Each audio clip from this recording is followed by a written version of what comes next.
ارشاد احمد صالح گورکھپوری کا ایک شعر ہے کہ قاتلوں کے شہر کا معصوم باشندہ ہوں میں،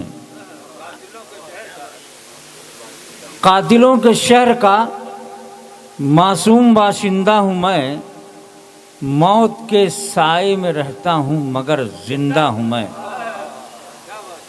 آئیے تمہیدی گفتگو نہ کرتے ہوئے میں ایک ایسے سینئر شاعر کو دعوت سخن دوں کہ جن کی موجودگی آپ کو کچھ سوچنے پر اور سیکھنے پر مجبور کر دے گی، اور آپ یہ محسوس کریں گے کہ یہ پروگرام جس مقصد کے تحت منعقد کیا گیا وہ مقصد کامیاب ہوا اور ہم مکمل ہوئے، کامل ہوئے، پروگرام مکمل ہوا۔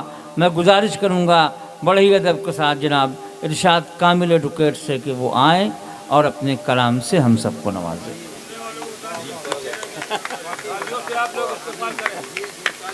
اب بھائی ہم نے منتظمین سے کہا کہ جو حضرات یہاں پر بیٹھے ہیں اب نہ جائیں، ہم لوگوں کو چائے پلائیں یا نہ پلائیں مگر آپ لوگوں کو ضرور چائے پلا دیں، تاکہ جتنے بھی لوگ بچے ہوئے ہیں یہ ہمارے بڑے قیمتی شعراء ہیں، یہ اگر ایسے ہی چلے گئے اور یہاں پر کرسیاں خالی رہیں تو نارائن پور کی جو ایک اہمیت ہے اور جو ایک مقام ہے، جو اس پہچان ہے، اس پر ایک دھبا لگ جائے گا۔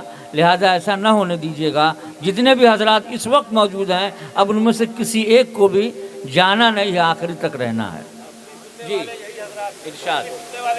ہاں جی میری نگاہ جہاں تک جا رہی ہے کچھ لوگ بہت دور بھی بیٹھے ہوئے ہیں، اگر وہ بھی ادھر آ جاتے تو زیادہ بہتر تھا۔ کرسیاں خالی پڑی ہوئی ہیں، بہتر تھا کہ وہ آتے تو کچھ ہم لوگوں کا بھی حوصلہ بڑھتا۔ بہرحال ایک قطع سے میں اپنی بات شروع کرتا ہوں کہ بظاہر تو تجھے مجھ سے محبت ہے، عقیدت ہے۔ سنیے حافظ جی، سنیے، بظاہر تو تجھے مجھ سے عقیدت ہے، محبت ہے، بباطن بغض و نفرت ہے، کدورت ہے، عداوت ہے۔ بظاہر تو تجھے مجھ سے عقیدت ہے، محبت ہے، بباطن بغض و نفرت ہے، کدورت ہے، عداوت ہے۔ چلو اب تر کر دیں دشمنی ہم ایک ہو جائیں، چلو اب تر کر دیں دشمنی ہم ایک ہو جائیں، تجھے میری ضرورت ہے، مجھے تیری ضرورت ہے۔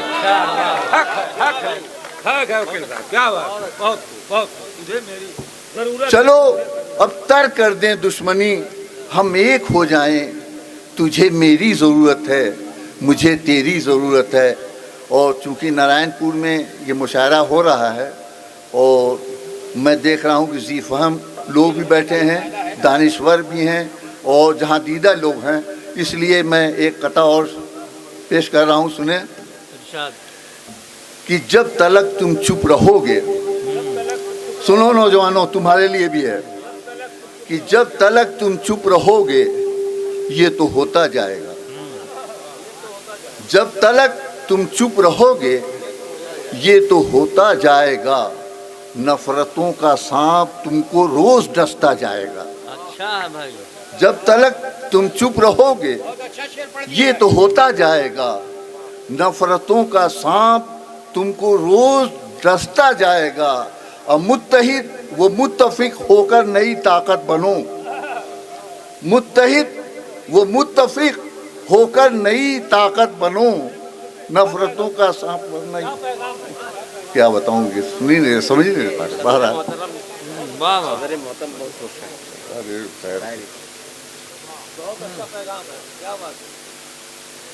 جی جی ارشاد۔